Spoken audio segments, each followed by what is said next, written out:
বিগত কয়েকদিন আগে দেখলাম আমাদের কৌমি অঙ্গনের একজন বক্তা মাওলানা হাফিজুর রহমান সিদ্দিকী সাহেব, ওনার একটা হেলিকপ্টারের মাহফিল ছিল। তুফানের কারণে উনি আসতে পারে নাই। হেলিকপ্টার তো তুফানে উড়বে না, উড়বে। এখন মাহফিল কমিটির যেখানে মাহফিলটা করবে সেখানে বৃষ্টি নাই, তুফানও নাই। বুঝতে পারতেছে কথাটা? এখন যত কিছুই হোক, একটা মাহফিল যখন করে কমিটিরা অনেক কষ্ট করে আয়োজনটা করে, এটা সত্য। কিন্তু যেহেতু তুফানের কারণে হেলিকপ্টারটা উঠতে পারতেছে না, সেই বিষয়টা কিন্তু কমিটিদেরকে বুঝতে হবে। কথা বলেন ঠিক না? তা আমি দেখেছি এক ভাই অনেক কান্নাকাটি করে অনেক কথা বলেছিলেন, এবং আবার এটাও দেখেছি যে মাহফিলের মধ্যে অকথ্য ভাষায় ওনাকে গালাগালি করেছেন। এটা কিন্তু উচিত না। এটা কি না? উচিত না। গালাগালি করা উচিত? এটা আলেমুল আমাদের সম্মান আছে, আছে কি না? এজন্য বক্তাদের অসুবিধাটা শ্রোতারা বুঝবেন, শ্রোতাদের অসুবিধাটাও বক্তারা বুঝবেন, এটাই নিয়ম। কখনো বক্তাদের অসুবিধা হবে, শ্রোতা বুঝে নিতে হবে, কমিটি বুঝতে হবে। কখনো কমিটিদের অসুবিধা হলে বক্তাদেরকে বুঝতে হবে। কথা বলেন ঠিক কিনা? কিন্তু আলেমুল আমাদেরকে গালাগালি করা যাবে। আজকে হয়তো এই মাহফিলটা যদি তুফানের কারণে না হইতো, প্রয়োজনে এই মাহফিলটা আরেকটা ডেট দিতাম, আবারও আসার সুযোগ আছে না নাই? যখন আপনি আমাকে গালাগালি করবেন তখন কিন্তু আপনাদের এলাকার সাথে আমার সম্পর্কটা কি হয়ে যাবে? বিচ্ছিন্ন হয়ে যাবে। এই জন্য একজন আরেকজনের সুখ দুঃখ বোঝার চেষ্টা করবে। আমি এই বিষয়টা, তিনি যে কোনো অঙ্গনের হোক, আমি এই ব্যবহারগুলো আমি অনেক কষ্ট পেয়েছি। এগুলো উচিত নয়, এগুলা উচিত নয়। আজকে হয়তো সমস্যা, আগামীতে সুবিধা হলে আবার আসবেন, এটাই নিয়ম।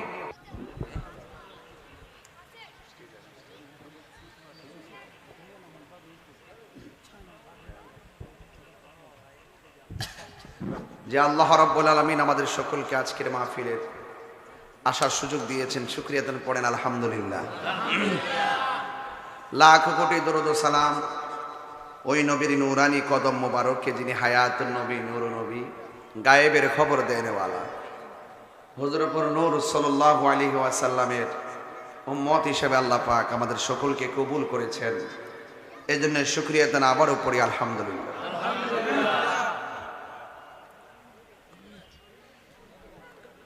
এই বৈরী আবহাওয়ার মধ্যে আপনারা মাহফিলটা করেছেন। বৃষ্টি ছিল, মানে এমন বৃষ্টি হয়েছিল নিচে পানি জমে গেছিল, ঠিক না? এই বৃষ্টির কারণে নিচে পানি জমে গিয়েছিল। মাহফিলটা যদি এই মুহূর্তে বৃষ্টি আরো বাড়তো, যদি অনেক পানি থাকতো, আপনারা কি মাহফিলটা করতে পারতেন?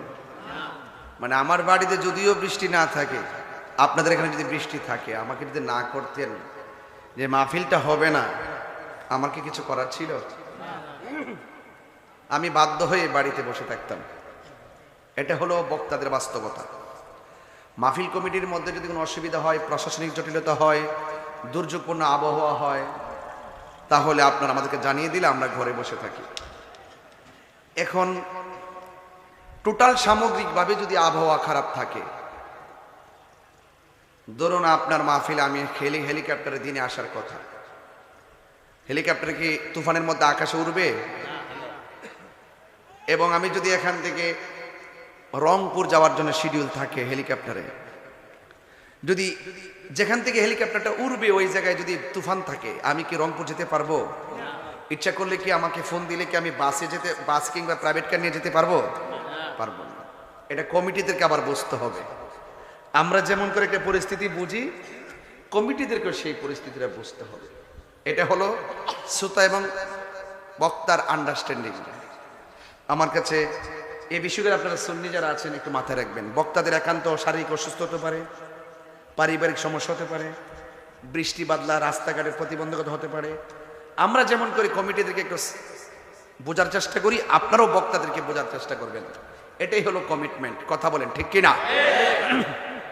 বিগত কয়েকদিন আগে দেখলাম আমাদের কৌমি অঙ্গনের একজন বক্তা মাওলানা হাফিজুর রহমান সিদ্দিকী সাহেব, ওনার একটা হেলিকপ্টারের মাহফিল ছিল। তুফানের কারণে উনি আসতে পারে নাই। হেলিকপ্টার তো তুফানে উড়বে না, উড়বে। এখন মাহফিল কমিটির যেখানে মাহফিলটা করবে সেখানে বৃষ্টি নাই, তুফানও নাই। বুঝতে পারতেছেন কথাটা? এখন যত কিছুই হোক, একটা মাহফিল যখন করে কমিটিরা অনেক কষ্ট করে আয়োজনটা করে, এটা সত্য। কিন্তু যেহেতু তুফানের কারণে হেলিকপ্টারটা উঠতে পারতেছে না, সেই বিষয়টা কিন্তু কমিটিদেরকে বুঝতে হবে। কথা বলেন ঠিক না? তা আমি দেখেছি এক ভাই অনেক কান্নাকাটি করে অনেক কথা বলেছিলেন, এবং আবার এটাও দেখেছি যে মাহফিলের মধ্যে অকথ্য ভাষায় ওনাকে গালাগালি করেছেন।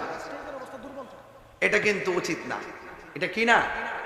উচিত না। গালাগালি করা উচিত? এটা আলেমুল আমাদের সম্মান আছে, আছে কি না? এজন্য বক্তাদের অসুবিধাটা শ্রোতারা বুঝবেন, শ্রোতাদের অসুবিধাটাও বক্তারা বুঝবেন, এটাই নিয়ম। কখনো বক্তাদের অসুবিধা হবে, শ্রোতা বুঝে নিতে হবে, কমিটি বুঝতে হবে। কখনো কমিটিদের অসুবিধা হলে বক্তাদেরকে বুঝতে হবে। কথা বলেন ঠিক কিনা? কিন্তু আলেমুল আমাদেরকে গালাগালি করা যাবে।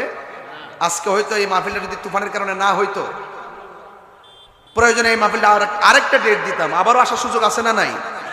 যখন আপনি আমাকে গালাগালি করবেন তখন কিন্তু আপনাদের এলাকার সাথে আমার সম্পর্কটা কি হয়ে যাবে? বিচ্ছিন্ন হয়ে যাবে।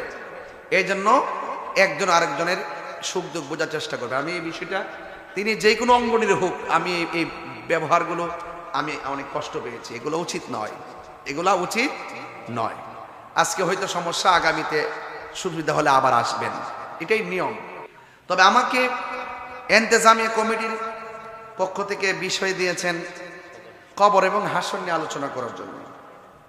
তো আমি আপনাদের কাছে উদাত্ত আহ্বান করব, আমরা যারা এখানে বসে আছি,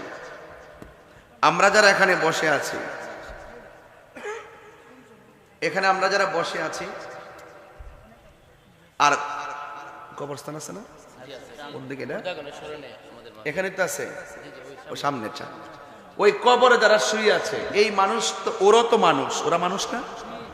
কবরে যারা শুয়ে আছে আর আমরা যারা বসে আছি, আমরাও মানুষ, ওরাও মানুষ। তো ওরা আর আমরা কি এই মুহূর্তে এক?